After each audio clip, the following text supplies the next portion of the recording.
My name is Merrick Burrow. I'm the head of English at the University of Huddersfield, and my interest in the Cottingley Fairies begins really with Sir Arthur Conan Doyle's involvement in it, because English literature, obvious. But it's not mainly what I'm going to be talking about today. Mostly I'm going to be talking about the story of the Cottingley Fairies, the background to it, and to some extent about why Conan Doyle got involved and what exactly motivated him to come out and declare in print on a number of occasions that not that he believed in fairies, but that as far as he was concerned, the evidence for fairies existing was there, that he thought the evidence stood up. It's been said that it was the thing that has done the most damage to his reputation, for fairly obvious kinds of reasons. But it's also a really surprising thing that Sir Arthur Conan Doyle, the creator of Sherlock Holmes, the great detective, the great rationalist, scientifically minded, able to see through deceptions, should be caught on a hoax that, with the vantage point of history, seems so transparent. So I want to sort of look at a couple of things, really. The question about how it came about that these two, in Elsie Wright's own words, village kids, came up with this hoax, which they then sustained for over 60 years, and how Sir Arthur Conan Doyle came to end up endorsing it. And along the way, I've got lots of pictures to show, which hopefully will be interesting. So, I want to start, though, a long way from here. Cape Colony, South Africa, in the spring of 1917, which is where I think the story begins. This is a photograph of Sergeant Major Arthur Griffiths, his wife Annie, and their daughter Frances. Frances, aged about 9 at this point. Well, yeah, aged 9. Photograph taken just before they left the Cape Colony to come back to England. Arthur had fought in the Boer War. But the main reason that they'd settled in South Africa was because Annie had got tubercular glands in her neck, and so they moved to South Africa for the climate. But when the war broke out, and certainly by 1917, he was coming back to fight in the war. The offensive at Arras was the thing he was coming back for. So they packed up and took a steamer back from Cape Colony to England. It was a steamer called the Galway Castle. It had been a kind of steamer of the line, but it had been appropriated as a troop ship. So a long journey for them from South Africa back to Plymouth, which is where they landed, in the company essentially of soldiers. So quite a strange and alienating experience for Frances at the age of 9. They come from a fairly privileged life in South Africa as well. As a senior NCO, Sergeant Major Griffiths had servants in his house. They lived in a warm, dry climate. In fact, there was a drought when they left. So to come from there to West Yorkshire was quite a rude awakening. And Frances Griffiths said one of the first things she did when they got off the tram at Bingley and walked to Cottingley, was she saw water gushing out of a pipe, rainwater gushing out of a pipe, and she was horrified at the waste of this water. So where they come from. So it's a very different world that she's coming into. She was bought a book, Princess Mary's Gift Book, which we'll come back to. But the thing that she talked about, first of all, in Princess Mary's Gift Book, the thing that really kind of caught her imagination was this poem by Rudyard Kipling, Big Steamers. And the illustrations that went with it, and I think you can think of the obvious reasons why, having spent weeks aboard the steamer travelling from South Africa alongside her father and all his troops, you can get a sort of sense of why that might have registered in her consciousness. Princess Mary's Gift Book, it was part of the war effort to raise funds for the Queen's Work for Women Fund. It featured stories, poems, illustrations from artists, writers, the kind of most prominent ones of the day, in many cases. And it's sold in large numbers. That's a photograph of my copy. You can still buy copies of these relatively inexpensively on eBay. So there are lots of them about. But in 1917 they arrive in Cottingley. So they've come from South Africa. She's arrived with a South African accent. She doesn't know anybody. She's come to this place that's so strange. She writes that she didn't even realise that snow was cold. So she arrives, it snowed in April. On Christmas cards it looked so pretty like cotton wool. When I picked up a handful, the truth became evident. I let out a yell and Mummy and Dad had the best laugh they'd had for weeks. It gives you an idea of just how strange and alienating this place was that she arrived in. She didn't know anybody really. She moved in with her mother to their aunt's house, and living with her was her cousin Elsie. Elsie was 15 at the time. So quite a big age gap between them. Elsie had already left school. She was doing bits of jobs, working at a jeweller's, also working at a photographer's, touching up negatives to take out the little spots where the gel hadn't quite taken properly. And she was quite artistic, quite witty, vivacious, gregarious. Made a big impact, I think, on Frances. They moved into this small house, 2 up, 2 down, at 1 Main Street in Cottingley, which they shared with her Aunt Polly on the left there, and her mother Annie, and her Uncle Arthur. Her Uncle Arthur, from what Frances writes in her memoirs, was not the easiest of men to live with, I think. He clearly wasn't happy that he was sharing this small house with such an extended family, particularly since they wouldn't really have had an awful lot of contact prior to this because they were living in South Africa. Whether that was why he took up photography as a hobby in the dark room in the cellar, or whether it was just because he was mechanically and technically minded, but he did. He bought this camera, a Midge camera, quarter plate, and set up his own dark room in the cellar. That's him standing in front of the window with a little aperture cut in it just to let a small amount of light into his dark room. So this was the household. It was, I think, difficult for all sorts of reasons. It was cramped, obviously. Frances found it a very strange and unfamiliar environment. She didn't know people. Her father had told her not to pick up a Yorkshire accent, whatever you do. He was from Essex. Uncle Arthur was a little bit humourless by all accounts. But of course there was also the great worry that Frances's father was fighting in the Royal Artillery, but fighting in the Battle of Arras, clearly a great worry for all of them. And in fact it was such a great worry that Annie's hair fell out. Frances's mother's hair all fell out. And so she wore a wig to cover it up. It gives you sort of an indication of the level of stress that they were experiencing living in this house. And obviously it kind of impacted upon everybody. But there's also, I think, sort of characteristic response to this, which was to play jokes, to play practical jokes. And this seems to have been a characteristic thing within the family, to play practical jokes. So from what Frances says, her mother would have her wig on, and it was not something which everybody knew about. And when a visitor came round, she'd be sitting there and then suddenly she'd take her wig off just to see what people's reaction would be. And then they'd all fall about laughing. You know, they kind of made a kind of humour out of it. So, you know, this environment is stressful, it's difficult, but also humour kind of runs through it. Practical jokes run through it. So there's, you know, you can sort of see sort of how this sort of background might lead itself towards something like playing a prank or a hoax.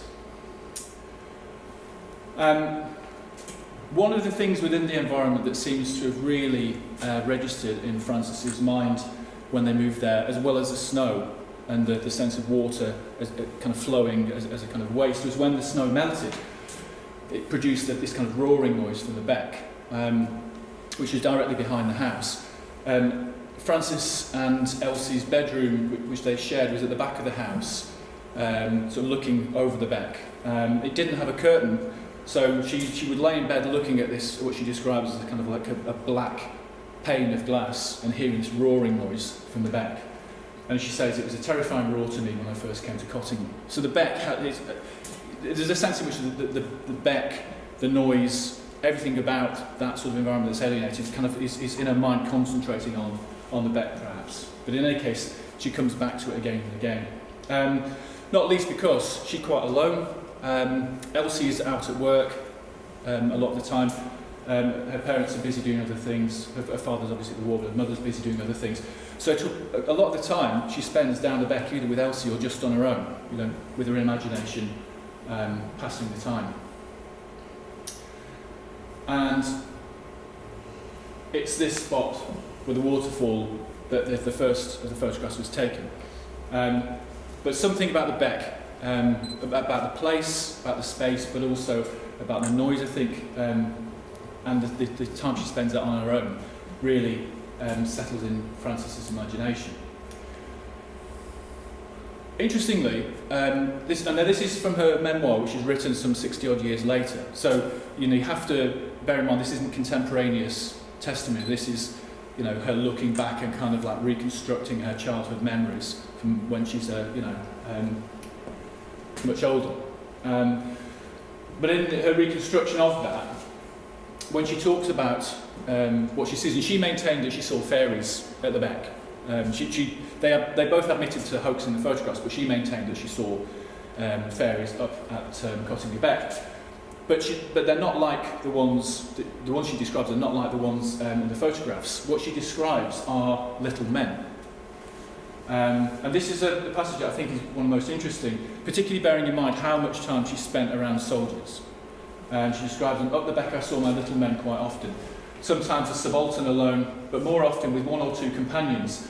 Once he had what I called his platoon, his sergeant major, and a lot of little men I'd never seen before. I wondered whether the subaltern had ever experienced what my father had. It's sort of difficult to imagine kind of what's going on there in terms of the anxiety about her father, the time she's spending alone, and the amount of time she's spent in this kind of alienating transition around soldiers on troop ships and troop trains. Is the house with the cross on that?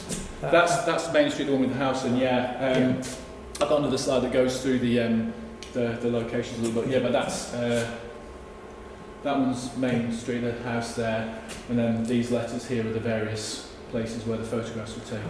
A, B, C, D, and E. This was an illustration that was done for Conan Doyle's book, The Coming of the Fairies. Now, the crisis, if we can call it that seems to have come from the stress building up to a certain point in the household. Arthur had said to Frances's mother Annie that he was fed up with them being in the house. So much so that they actually started trying to find alternative accommodation. And then, I think out of a sense of embarrassment about what neighbours might think, he kind of backed off from it. But it was clearly a difficult situation in any case. And it was made worse by the fact that Frances kept going down, playing at the beck and coming back with wet shoes and wet socks, which took forever to dry out and all the rest of it. And one day her mother, with the stress of everything, really lost her temper with her. Demanded to know what was going on. She said, I've been up to see what attracts you, there's nothing.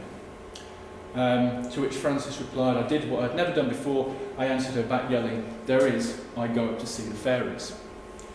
So this is the first time she's mentioned this to anybody else. The adults, treat it as a ridiculous thing to say. But Elsie backs her up. Now, Frances says that she hadn't told Elsie about this. She said, I didn't tell Elsie for a long time, this was my secret, mine alone, and I didn't want to share it. Elsie's very creative, this is Frances's little world, and she's hanging on to it. So she'd never told Elsie about these little men. Elsie never mentioned it. So the reason Elsie said that she saw fairies too was because they were kind of bonding as a pair against the adults. She was sticking up for her cousin.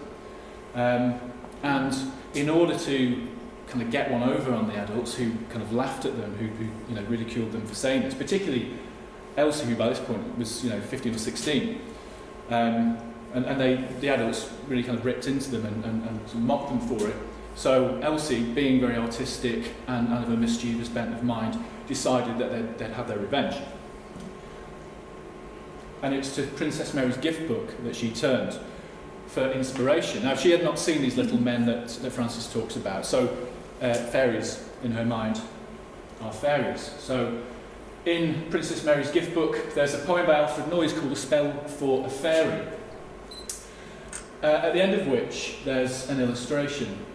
this one, which bears a remarkable similarity to the fairies here, which you can see a bit better if you put them alongside each other and compare the poses of each one in turn.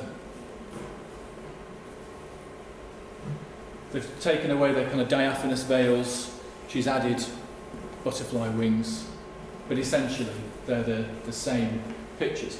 It was noted by many commentators when these were first published that it was surprising that fairies seemed to have such fashionable hairstyles.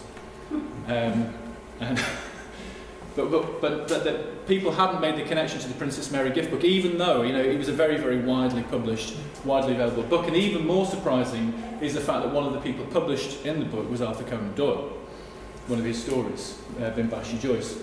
I don't suppose Elsie or Francis would have read that particular story. It's a story about soldiers. It's about a story about torture, actually, in warfare. So hardly an attractive subject for young girls, I guess.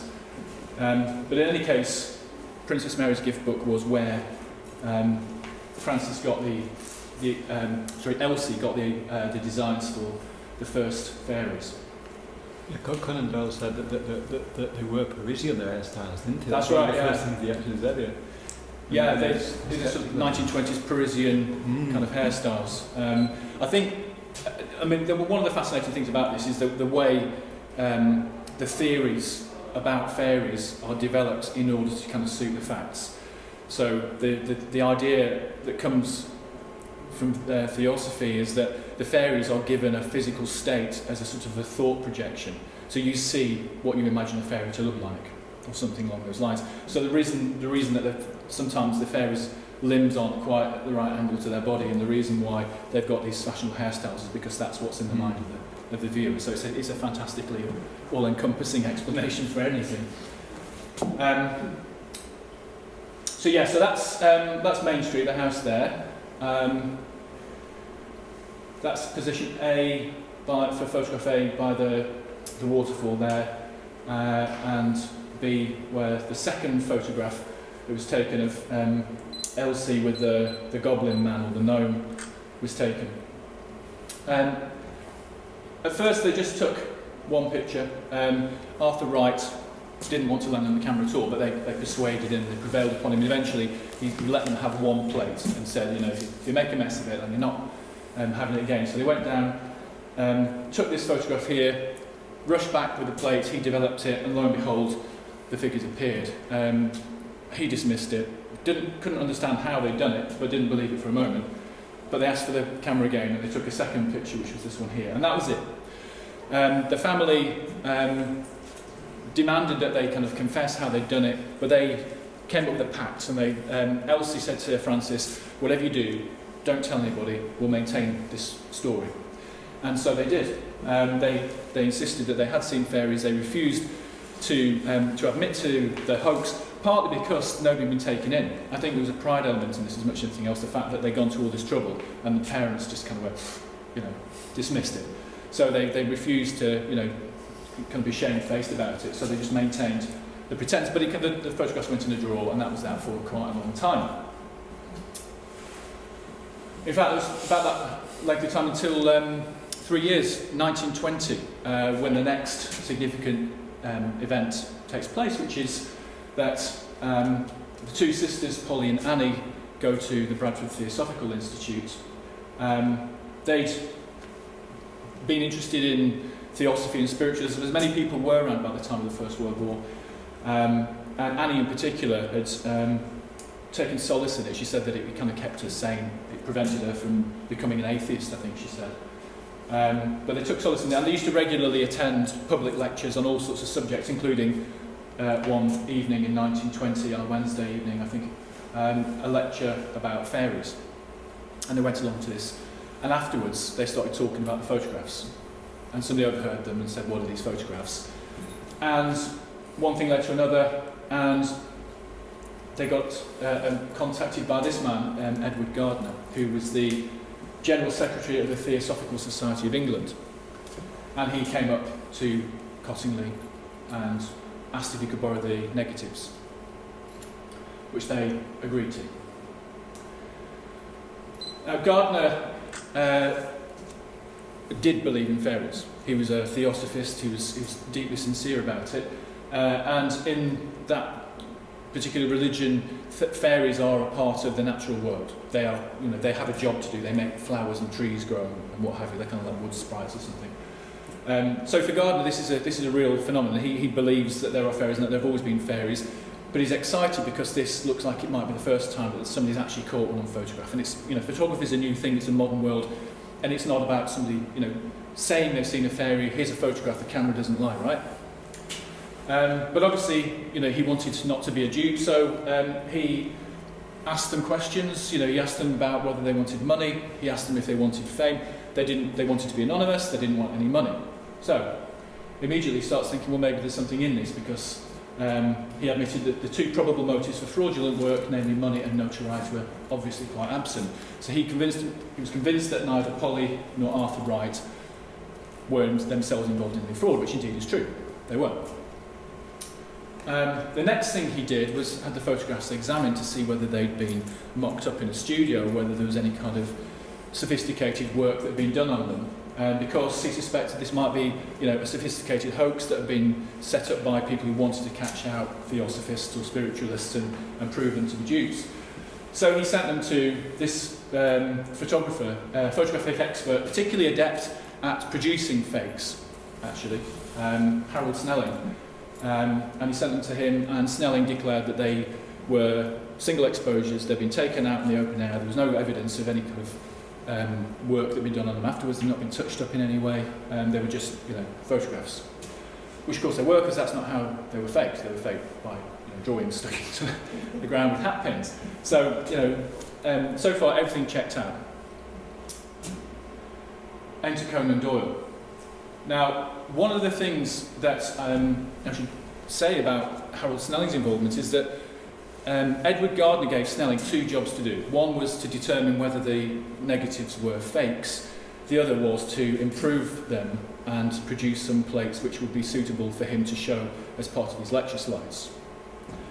So he got Snelling to produce much improved. He adjusted the exposure. He got rid of a lot of the kind of like the clutter and the noise in the photographs, and generally produced something which looked a much more professional thing. But he, insisted we haven't touched the original negatives. But the thing is that all the prints that were ever taken, all the prints you've ever seen of the Cottingley Fairies photographs, are from the improved versions. They're not the originals. The originals are much less impressive, actually. Conan Doyle never saw the originals either. He only ever saw the improved versions. But they got to Conan Doyle through a slightly circuitous route. Gardner, once he got his improved versions of the photographs, then put an exhibition at the Mortimer Hall in London for the Theosophical Society. A woman called Felicia Scatcherd came across them, heard about them because of this. She was involved with the Theosophical Society and also spiritualist circles in general. And she got in touch, asked if she could see them.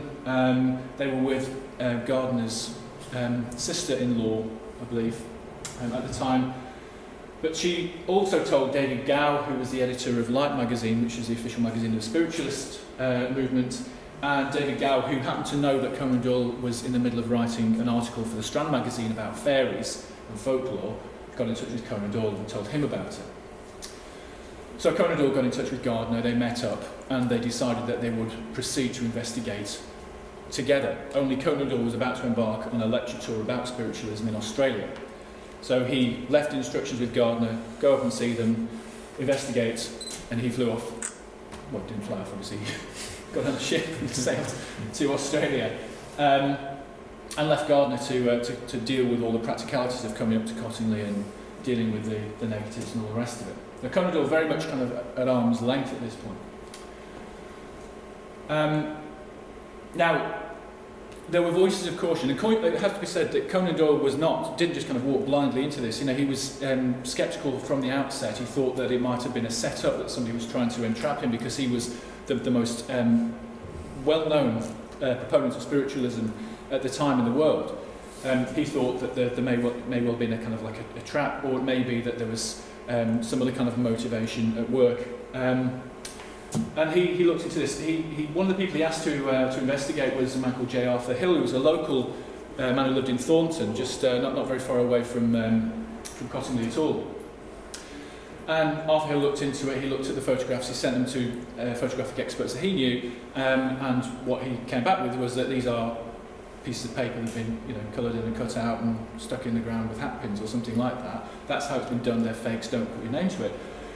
But he particularly was concerned about the implication of Conan Doyle putting his name to it, because, as he says, if they get Sherlock Holmes' creator to take seriously a thing which is a hoax, they'll say moreover that if you could be taken in, we weaker brethren need not be considered when we trot out our evidence. So if they could prove that Conan Doyle is taken in by a hoax, then the creator of Sherlock Holmes can be fooled, anybody can be fooled, the whole of spiritualism, theosophy and everything else can be dismissed out of hand. So it seemed like there was a lot riding on this. Conan Doyle, however, was supremely confident in his own abilities. He was the creator of Sherlock Holmes. He was a man who'd been scientifically trained. He was a medical doctor. He'd been studying spiritualism actually since the early 1880s. He'd been going to seances since that sort of time. So he was, he considered himself to be an expert, but also no fool. He'd published a Hound of the Baskervilles in which Sherlock Holmes sees through a supernatural hoax. And as Holmes sets out with this kind of position, if we're dealing with forces outside the ordinary laws of nature, there is an end of our investigation. But if we're bound to exhaust all other hypotheses before falling back on this one. So Holmes is prepared to accept the supernatural as an explanation only if they can explore all the other kind of rational material possibilities beforehand. And Conan Doyle saw himself as very much in that vein, that he was a pragmatist, he was a man of the world, wasn't just going to be taken in. And yet, come December, the Strand magazine came out. Fairies photographed an epoch-making event described by A. Conan Doyle. So, very much a fanfare trumpeting the proof of the existence of fairies. Very much against the advice of Arthur Hill and others who cautioned against this kind of rash approach. So the question is why? Why did Conan Doyle endorse this thing that so many other people could see was based upon pretty flimsy evidence? It's not as though nobody was telling him that this was a fraud, or in fact telling him exactly how it had been done, because they were. So why did Conan Doyle buy into it? The war, I think, has got a lot to do with it. Conan Doyle had been, as I said, interested in spiritualism since the 1880s. He really started taking it seriously about the same time that he started writing the Sherlock Holmes stories, in fact. So the two things go hand in hand rather oddly. But more recently, he'd been investing a lot of his time and energies into propagandising for the war effort. He'd written lots of books about the British campaign in France and Flanders, and he'd been putting a lot of energy into that. But I think also had been increasingly registering the cost of that. And not just him, but also friends of his. This is Sir Oliver Lodge down here, who was a friend and associate of Conan Doyle. He was one of the most eminent physicists of the age. His son Raymond was killed in the First World War, and Lodge went to a spiritualist, spirit medium, who channeled Raymond in a way that convinced Lodge that he genuinely was speaking to his son beyond the grave. And Lodge published this book about his son Raymond, and about as a kind of proof of the life beyond death. As you can imagine, Sir Oliver Lodge was wildly ridiculed for this, but Conan Doyle stood up for him and wrote a number of articles defending him. Conan Doyle's own son, Kingsley, died as well. He died of influenza. And through Light magazine, they held a national memorial service at the Royal Albert Hall. So this question of how to make sense of the loss of a generation in the war, how to make sense of these sons who were there and then have vanished. I don't think it helped that he and Kingsley had kind of fallen out in a big way because of Conan Doyle's belief in spiritualism. Kingsley didn't share it. So there was kind of a difficulty there as well.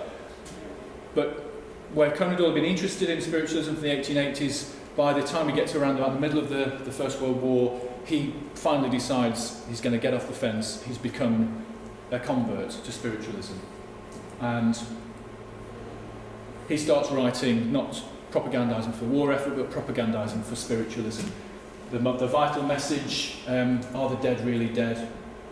Entering into public debates with staunch materialists like Joseph McCabe, who argued vehemently that spiritualism was a fraud, it was dishonest, it was misleading people, it was giving people false hope, and all this kind of thing. So really kind of polemical, trenchant stuff. I should say, one of the reasons why I think that's significant, I'll explain what this is in a moment, but one of the things I think that's significant for is that Conan Doyle's already in scrapping mood by the time the Cottingley Fairies stuff comes along. You know, he's used to having these confrontations. He's entrenched in a polemical position. He's used to everybody that he talks about. He's kind of like got the blinkers on, I think. This is an interesting thing. It's called an engram view. And what it does is it counts the occurrences of words that occur in all the books that Google has digitised over time. So I've got two things here. So one is spiritualism, the other is Sherlock Holmes, and it shows how frequently those terms are used over history.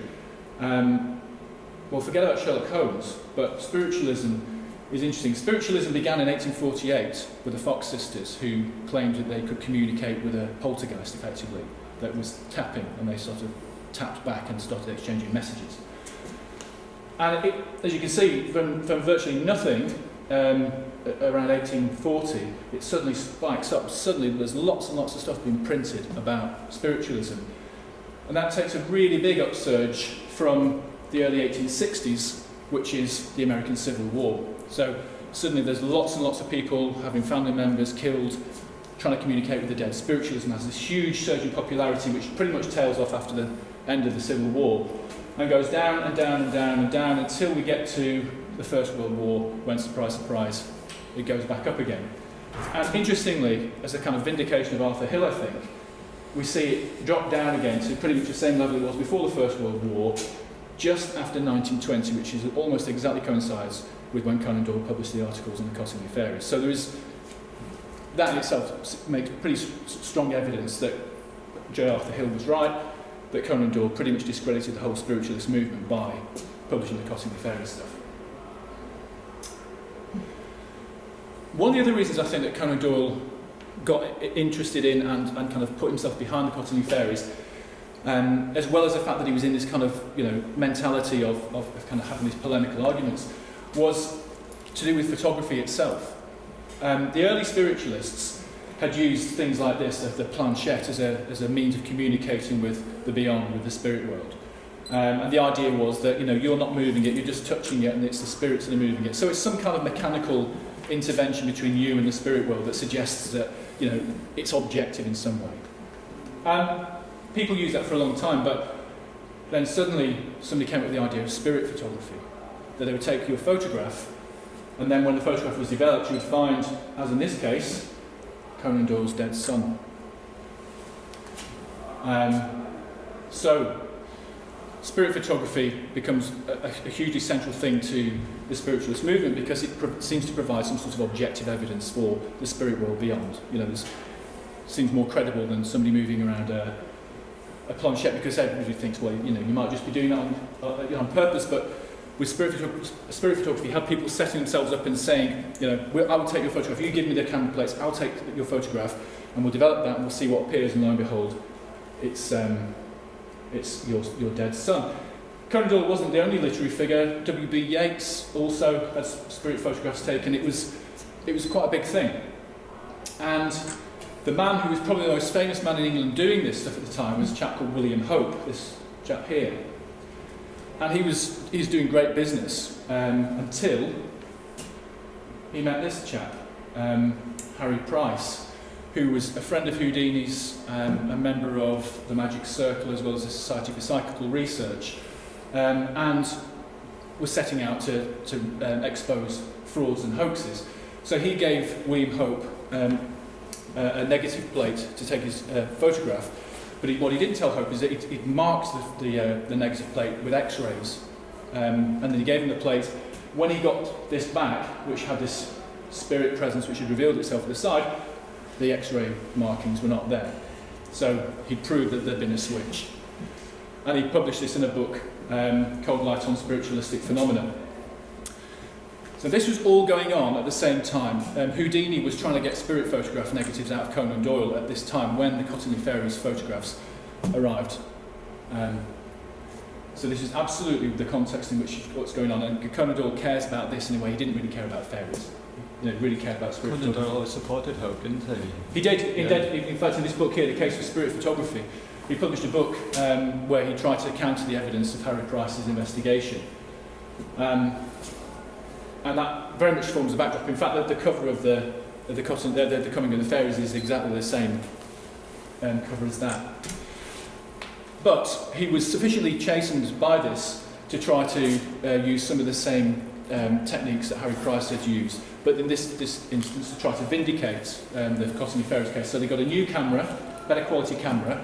They marked up some plates and he gave them to Gardner. Gardner duly went up to Cottingley, gave them to the girls and asked them to take some more photographs in 1921. So we'd already got these photographs. With the new camera, the Kodak camera, they took two more, C and D, a little bit further up the back, and then also this one, the so-called Fairy Bower photograph that was taken up there. And I don't know how well you can make that one out. It's a bit of a different one, but it's essentially a kind of a nest of grass with these kind of diaphanous, semi-translucent sort of figures within it. Those were the other three photographs. So there's 5 photographs altogether of Cottingley Fairies pictures. That was all they took. Gardner kept trying to get the girls to take more pictures, but they really didn't want to. They were really fed up and they just made excuses to get out of it. So it's these are the 5 pictures that were taken. They were also getting older, and I think they used that as a sort of an excuse that they were no longer children in the same way, that their perceptions had shifted in some way. Fairies only reveal themselves to children and all that kind of thing. Conan Doyle published another article in the Strand magazine and The Coming of the Fairies, the book in 1922. And this is, again, coming back to this photograph here, Francis and the Fairies. It gives, in the book and in the article, full detail of how it was taken, which camera it was taken with, the time exposure and all the rest of it. And this statement, the original negative is asserted by expert photographers to bear not the slightest single trace of combination work, retouching, etc., etc. But this is the retouched photograph. This is the one that Harold Snelling improved for Edward Gardner. How are we doing for time? Okay. So, going back to the kind of Sherlock Holmes rationale, Conan Doyle had decided that these were genuine photographs of fairies. They hadn't been faked up in any way. And it kind of goes back to this idea, which is this sort of dictum of Sherlock Holmes: when you've eliminated the impossible, whatever remains, however improbable, must be the truth. So, what did Conan Doyle decide was impossible? Well, this is fascinating. This is the bit that I think is possibly as fascinating as anything. What Conan Doyle decided was impossible is exactly what happened. So Elsie could only have done it by cut-out images, which must have been of exquisite beauty, of many different models, fashioned and kept without the knowledge of her parents, and capable of giving the impression of motion when carefully examined by an expert. That's exactly what happened. But that, he decided, was impossible. It was surely impossible that a little village with an amateur photographer could have the plant and the skill to turn out a fake which could not be detected by the best experts in London. So there's a kind of an element of condescension in all this as well, that if his man in London couldn't sort of figure this out, then how could these girls in this village? The scientific explanation, however, is fantastic, because this is what Conan Doyle believes really explains the photographs. William Crookes and Oliver Lodge, figures luminaries in the scientific establishment at the time, they're genuine luminaries. William Crookes invented the Crookes tube, which was kind of instrumental in the discovery of X-rays. So the first X-rays in 1895 by Röntgen were discovered on the basis of Crookes' invention. So genuinely, seriously impressive scientific figure.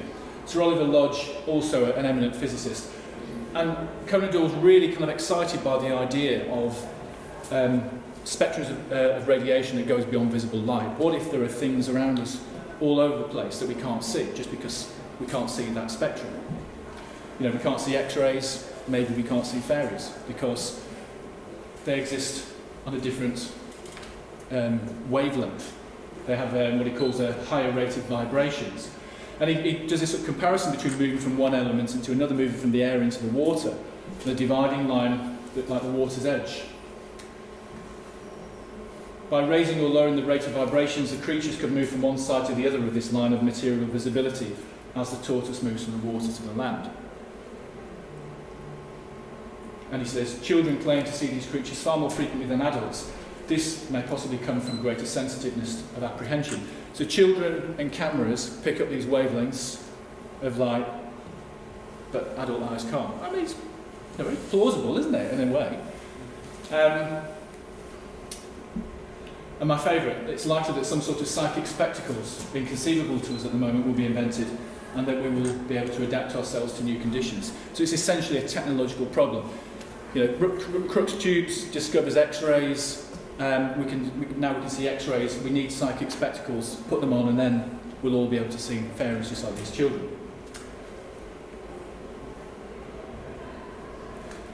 Now, there's a little clip here of Francis and Elsie. What we did, and I said, with the long hat pin, we put it down the back like that, and stuck the tape at the back like that, and then gradually wormed that down. They were longer than that though, they were about that length, 18 inches at least, and then wormed that down into the earth. And they said that the thing was that they could see them, that the fairies were moving when the photograph was taken, but that's because they did it in the breeze. I never even thought of it being a fraud. It was just Elsie and I having a bit of fun, and I can't understand it to this day why people were taken in. They wanted to be taken in, because people keep often say to me, don't you feel ashamed that you've made all these poor people look fools? They believed in you. But I don't, because they wanted to believe. Look at this photograph. That fairy's all out of drawing. That leg doesn't belong to that fairy. And somebody pointed it out in the newspaper, and one of our dear believers said, well, fairies aren't like humans. They haven't got bodies like we have, a skeleton and arms and legs. They sort of put it together with thought, and sometimes it doesn't come out right. We didn't have to tell a lie about it at all, because always somebody came out to justify it. It was very embarrassing because, I mean, two village kids and a brilliant man like Conan Doyle, but we could only just keep quiet. But has the Beck yielded all its secrets? Though she admits the photographs were fakes, Francis still maintains that there were fairies at the bottom of the garden. I'd swear that there are fairies up there, or there were then, but there aren't now. That relates, what she said at the end, that relates to the fifth photograph, the fairy bower, which she maintained she'd taken, and that there were no kind of faked up fairies involved in it. That, you know, she'd just taken this random snapshot and happened to catch the fairies. Elsie tells a different story, that she'd taken a photograph of some cutouts without telling Francis, and then given Francis a camera, and she'd taken another photograph. So it's a double exposure, and that's where you get that kind of translucent effect. But it was disputed, and in any case, Frances in her memoir insists that she did see these little men, that she then saw fairies, and whilst she admits to the faking of the photographs, she insists that really there were fairies up there, as you heard her say. I think part of what is going on there is to do with what happened later on. Elsie and Francis certainly weren't speaking by the time that film was shot. They'd fallen out. But I think one of the things that particularly kind of put paid to their relationship later on was the fact that when they both had children and grandchildren, when the truth finally came out, it emerged that Elsie had told her own children and grandchildren long ago because she didn't want to be considered what she called a weirdy grandma. So she told her own children and grandchildren. Frances had felt honour bound to maintain this pact that they'd established in 1917, that they weren't going to tell anybody about it. So she'd continued to maintain it. She'd sought to evade it as much as possible. She didn't even tell her children about it until they came across a magazine article and a book and asked about it. So she just told them and said it's true. She didn't want to talk about it. And when it all came out, her children, the daughter Christine and her son David, and her grandchildren felt hurt that she'd lied to them as far as they could see. So I think in that context, it's not difficult to see why she would feel the need to maintain that in some sense she hadn't lied. You know, that there was a kind of kernel of truth to it that meant that, you know, she hadn't deceived her family in that sort of way. But in any case, they maintained publicly this deception.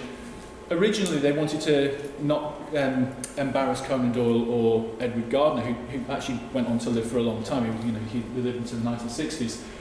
And then they finally went on a series of television programs in the 1970s and finally came clean in the 1980s when a guy called Joe Cooper from Leeds University published an article in which he revealed what Frances had told him in confidence, and another breach of trust, actually.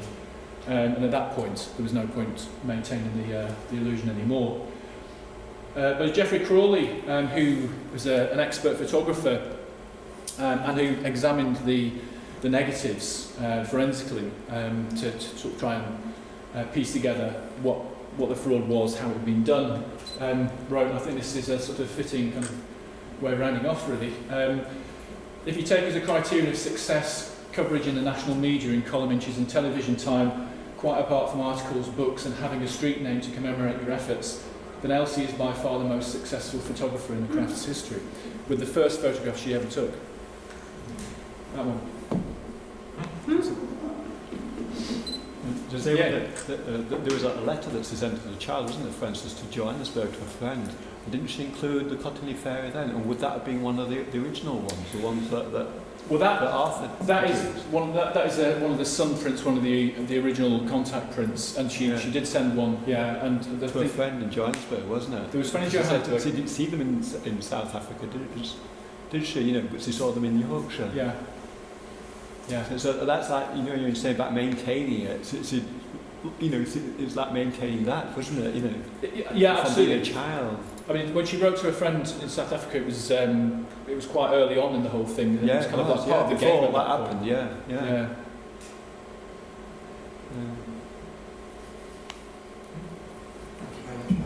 Pleasure.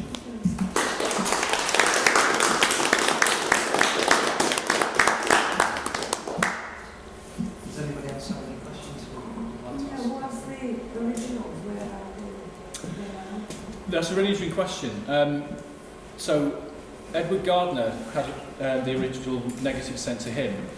He borrowed them to get Harold Snellen to make these enhanced copies, and then he returned them to a woman called Edith Wright, who's not actually related, but was the person who was acting as the intermediary at the time in the first place.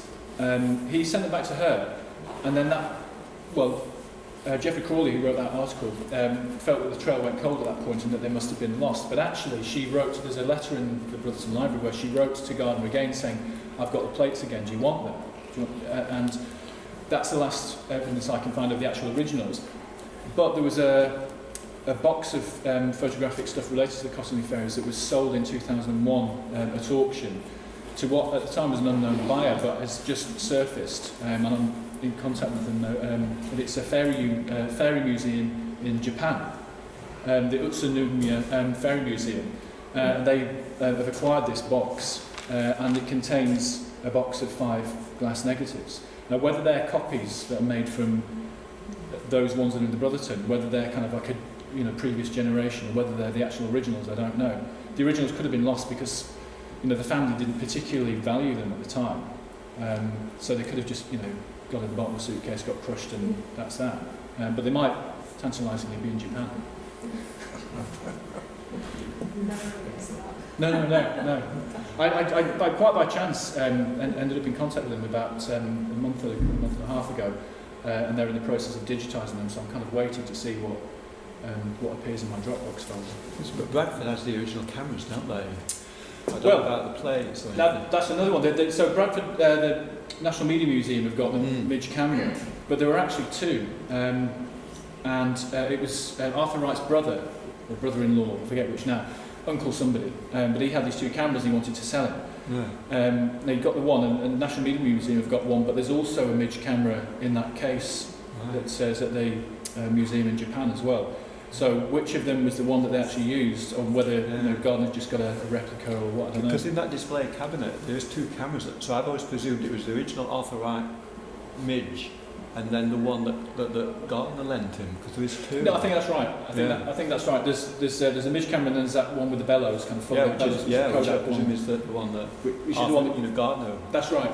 But there's also another Midge camera, and there were certainly in Frances Griffith's memoir, she talks about her uncle coming with these two cameras, but there's only the one in the National Media Museum. So I assumed he bought one, but now one's turned up in Japan.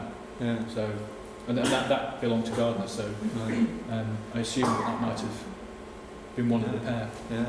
I always thought they got them, Bradford film. Well, they've got one of them. I thought they got the whole lot. Yeah. I think the lot that was sold that's now turned up in Japan belonged to a guy called Geoffrey Hodson, who collected this stuff, and I think he had all of it, and it was from him that the National Media Museum bought the cameras that they've got. So it may be that he sold part of it to them and shifted the other lot through auction or something that went out of the country. Yeah, it was the spiritualist that went with them, didn't he, or something? He was that's another part, and that's probably the funniest part of the story when Gardner sent up, and Conan Doyle, I can't remember which one of it was. Anyway, they sent up this guy called Geoffrey Hodson, who was allegedly sort of spiritually sensitive, and they wanted him to kind of go and sort of check out what was going on. So they'd sent what they considered a genuine clairvoyant, and then walked around the beck with the girls, and they just started saying, "Oh, can you see that fairy there?" And he's going, "Oh, yeah, I can see that one there." And they were pulling his leg. They gave vivid descriptions of the colours and things like that, didn't they? And And they go, "What can you see over there?" Can I just ask? Yeah. I'm not sure when Conan Doyle died. How far away was he from the end of his career? Did he publish anything famous after this, or was it? Did you say that it damaged his career? Yeah, I mean, it didn't. It damaged his reputation. Although I think it was, quite. Are we near the end of his? He died in 1930. So this is 1920, 21, 22 when these publications came out. He published some stuff after that. There's a book called The Land of Mist, which is one of his Professor Challenger novels, and that for me is kind of quite a telling example of the kind of stuff that he was doing at that point in his career. Once he sort of really decided what he thought about spiritualism, kind of everything he wrote became it became kind of a vehicle for getting that message across. So the early Professor Challenger novels are kind of really interesting, kind of exploring ambiguities about science and attitudes towards, if somebody came along and said that there's prehistoric animals living on a plateau in the middle of the Amazon rainforest, how do you demonstrate, how do you prove it? They all go off on an expedition and discover that he's really telling the truth. So you can sort of see parallels between that and what he's trying to do with spiritualism. But you get to the Land of Mist and it's just straightforward, there are ghosts and spooks and poltergeists and it's all real, and it's all the kind of like quality of writing it becomes secondary to getting the message across. So there were a few things that he did later on. Not everything he wrote after that point was awful, but he mostly devoted his attentions to writing spiritualist propaganda. His father Charles had been a painter of like fairy scenes, didn't he? And he went insane. So he'd always wanted to. His father's imaginings maybe wasn't insanity because he really didn't see them, and that seems to be a factor why he's so supported the Cottingley Fairies. Because of his father, and his uncle, Richard. His uncle as well, he was more famous than his father, but he always planned to put together an exhibition of their fairy illustrations, but he never actually got around to doing it, I don't think. Yeah. There's another really great Conan Doyle anecdote. When he died, they had a mass seance in the Albert Hall. Thousands and thousands of people came, and they had an empty chair on the stage with a piece of paper that said Sir Arthur Conan Doyle, and a medium, and all these people had gathered, skeptics and the faithful, all in one giant room, to sort of hear the message delivered from beyond the grave, because he'd agreed what he was going to say, and only his wife knew what the message was going to be. And anyway, it kind of turned into a near riot. People were kind of booing and shouting that it was all rubbish, and the organist played a big chord to drown out all the booing, at which point the spirit medium said, the message has come through. Didn't hear. You missed it. Thank you so much again. My pleasure. Thank you.